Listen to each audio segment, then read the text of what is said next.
En Pere sense por. Hi havia un noi anomenat Pere que era molt valent. Havia sentit parlar moltes vegades de la por, però ell no sabia pas quina mena de cosa era ni si era com una mena de bèstia o d'herba o de pedra. Tenia moltes ganes de saber què era i un dia decidí anar-se'n pel món per veure si la trobava.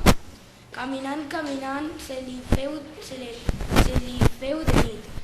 Es troba vora d'una casa i es feu càrrec de demanar-hi posada. Quan s'hi acosta troba molta gent que li aconsellaren que no hi anés pas perquè hi havia la por, que cada nit sortia. En Pere, tot content, diga: precisament jo cerco la por, perquè m'agradaria conèixer-la. La gent el va prendre per boig. A la casa no hi havia ningú. Hi havia una taula molt ben preparada amb bon menjar i bon beure. En Pere va sopar i després se'n va anar a dormir.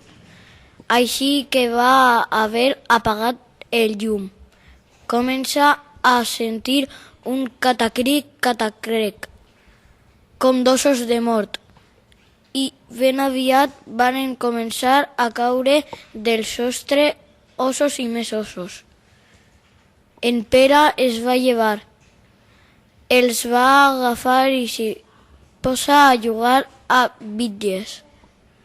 A mig jugar va caure un cap de mort i en Pere, que de tant jugar havia agafat el set, el va agafar, se'n va anar al banc de càntirs, va omplir la calavera d'aigua i la feu servir de got.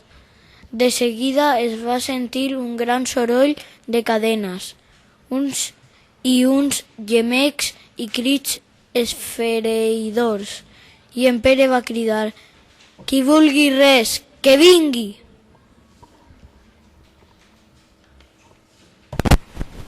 Tot seguit es va presentar un home petitet, a qui en Pere pregunta què volia, i ell li contesta que havien tret unes sobres a la casa i no les havien pagades, i que moltes de les taules i rajoles eren seves i que les volia. En Pere li digué que se les podia emportar, però que el deixés dormir tranquil, perquè tenia son.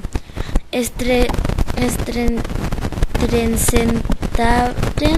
tota una colla d'homenets que varen arrencar les rajoles i les taules que eren seves i se'n varen anar.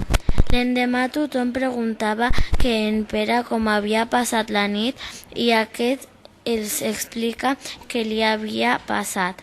I en aquella casa només no s'hi va sentir soroll i el seu amo, de content, va donar a en Pere una bossa de diners.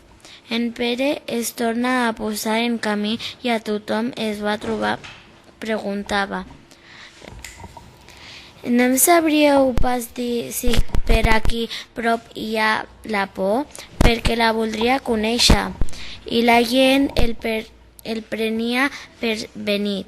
Va trobar uns que li digueren: aneu a posar a l'hostal del Passerell i sabreu què és por. En Pere tot seguit se n'hi va anar. L'amo era geperut. El va rebre molt bé i li donà un gran sopar. Quan hagués sopat li digué que li havia de tallar l'orella esquerra, car ell tallava una orella a tots els hostes que posaven a l'hostal, perquè havia de fer-se un ungüent per a poder-se guarir el gep de l'esquena i necessitava per fer-lo 300 orelles esquerres i que ja només n'hi mancava una, que era la d'en Pere. Aquest li replicà que no se la deixaria pas tallar i que si el volia aplanar el gep ja li aplanaria ell sense necessitat de cap ungüent, i li ventà un cop de porra al gep que li va rebentar, i de dintre va sortir una gran bossa de diners. El geperut quedà mort i en Pere se n'anà amb les dues orelles. Caminant, se li feu vespre. Veié una casa a prop i se n'anà. Estava sola i trobà al foc 3 calderasses que bullien. Damunt la taula 3 panarros grossos com 3 rodes de carro i 3 truites més grosses que la plaça de braus. En Pere tenia gana i menjà una mica d'escudella d'una caldera, un engroneta de truita, una miqueta de pa, però que amb tot i fer-se ell un gran tip, gairebé ni es va conèixer que ho havia tocat. Cercà llit per a dormir i trobà 3 guitarros grans com tot Barcelona. Quan feia una estona que era al llit, varen venir 3 grans gegants que es disposaren a sopar. Un d'ells digué: A mi m'han tret escudella de la caldera. I un altre: a mi m'han escarbotat el pa. I el tercer: a mi m'han agafat un cantonet de truita. Els 3 es varen enfadar molt i juraren que si trobaven el que ho havia fet el farien xitxina. Quan se'n varen anar a dormir es trobaren amb en Pere i en veure'l restaren parats i li digueren: no et fem por? Precisament això és el que jo voldria, que me'n féssiu. I, si voleu, ja me'n podeu anar a coure una mica de por, que de bona gana me la venjaré i així saber què és. Els gegants varen restar sorpresos. Van creure que qui sap qui era i no el varen fer sortir del llit. I l'amo del llit on dormia en Pere hagué de dormir a terra. L'endemà, a llevar-se, li digueren: vol venir anem a matar enemics. En Pere el segui i es passaren el dia matant els enemics a mils de mils. Arribat el vespre, parlaren d'anar a dormir a casa, però en Pere digué que ell es quedava així mateix, perquè així l'endemà podria començar més d'hora a tornar a matar enemics. Amb uns quants morts es feu com una barraca i es posa a dormir.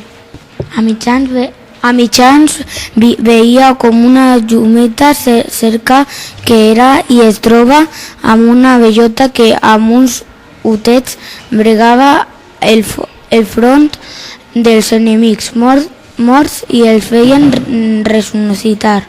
En Pere la mata li prengué la xirca dels untets. Quan tornaren els gegants els digué: nosaltres sí que la fem bona. És clar que els enemics s'acaben mai. Si nosaltres el matàvem de dia i una bellota amb uns unets de ressuscitava de nit. I fil per randa els explicà que els havia vist. Els gegants no se'l van voler creure, però ells els digué que li tallessin el cap i que després li tornessin a afegir i que amb els untets tornaria a quedar viu. Ho varen fer i, en efecte, quedà com abans, però els gegants no se n'adonaven per prou convençuts. En Pere els proposà de fer la prova amb ells 3.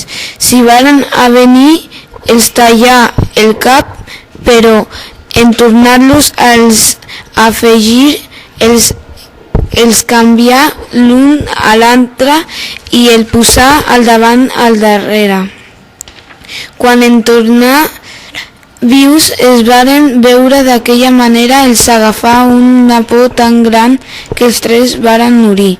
En Pere s'estirava els cabells perquè tothom tenia por, fins als gegants, i ell no en podia tenir.